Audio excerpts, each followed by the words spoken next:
Hi, Professor Richmond. Lisa here. Lesson Plan 3, Electronic Instruments. My lesson is called Playing Electronic Instruments in a Small Ensemble using GarageBand. My target student level is 5th grade. This is a continuation from my first 2 lesson plans. This is in a general music class. The general description is students are going to practice and perform a simple familiar song. We're using Happy Birthday still, and a small group ensemble of keyboard, guitar, drums, and bass using electronic instruments in GarageBand. The objectives are students will practice individually performing their part of the small ensemble. They get to choose which part they want: the guitar for harmony, keyboards for melody, bass, and then drum set, or from the electronic drums. Students will practice, then they'll practice playing together, rehearsing together as a small ensemble. They'll be able to start and stop together, play in time with each other, and perform accurately as an ensemble together. Then students will perform their song for the class. Assessment will be based on the classroom performance and include rhythm and pitch accuracy, ensemble, tempo, and their presentation. They need to be able to select and play successfully on all the different instruments that we're using: guitar, keyboard, drums, or bass.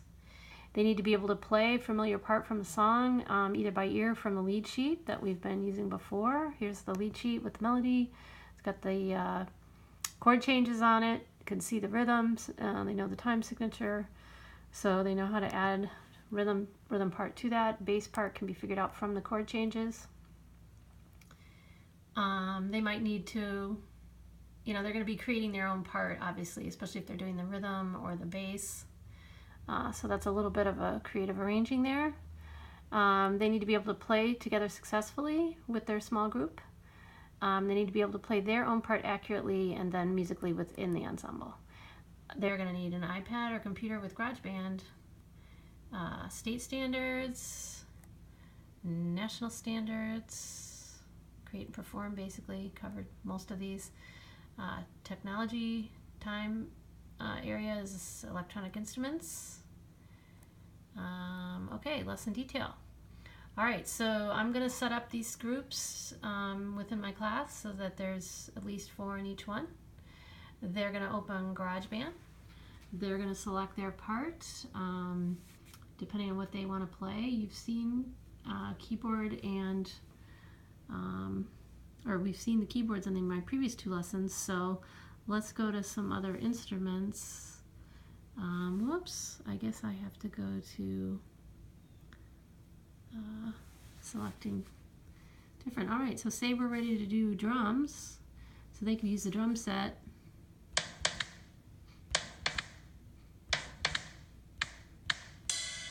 Whatever they want to do, they're going to have to play around with getting that to fit with Happy Birthday and a 3/4 time signature.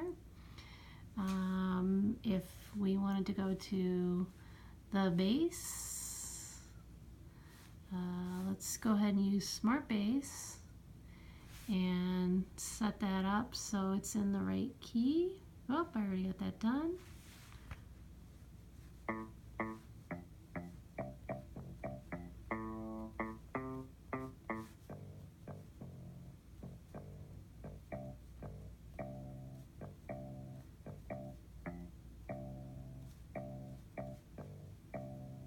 So they could figure out how they want to complement the chords with just the bass line.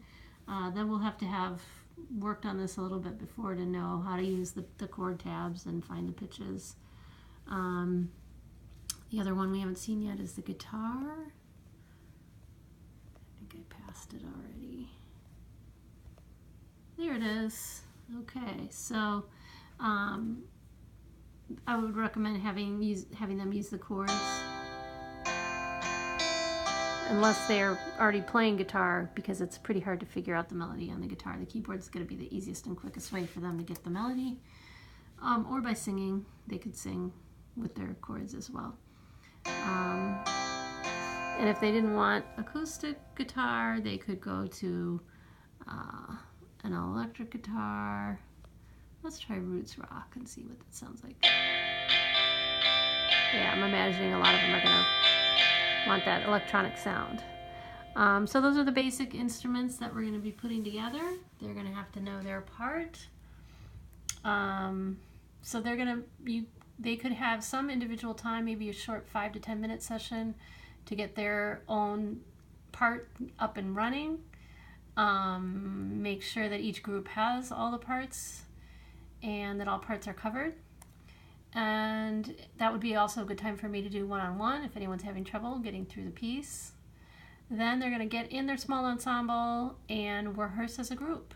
So talking about what rehearsing means, how they need to work together, what their accuracy level should be.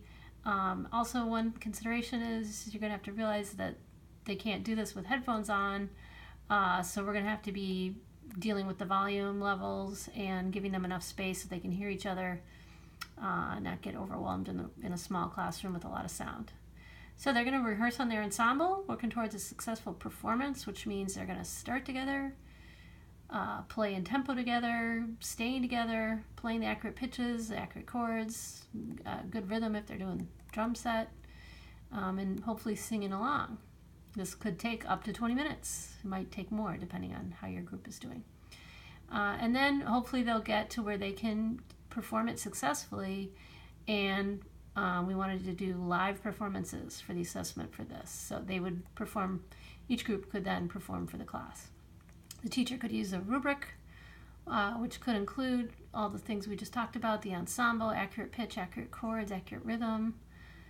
You could include performance skills in that, including poise, presentation, bowing when they're finished, all those different performance skills that they might need. And a future or related connected lesson plan could be an even larger ensemble performance, maybe an arrangement of another piece of music or song where you could have more than 4 parts and the class could perform together as an ensemble. That's probably where the next extension I would see would be going with that. So that's my playing small ensembles with electronic instruments and GarageBand lesson 3. Thank you.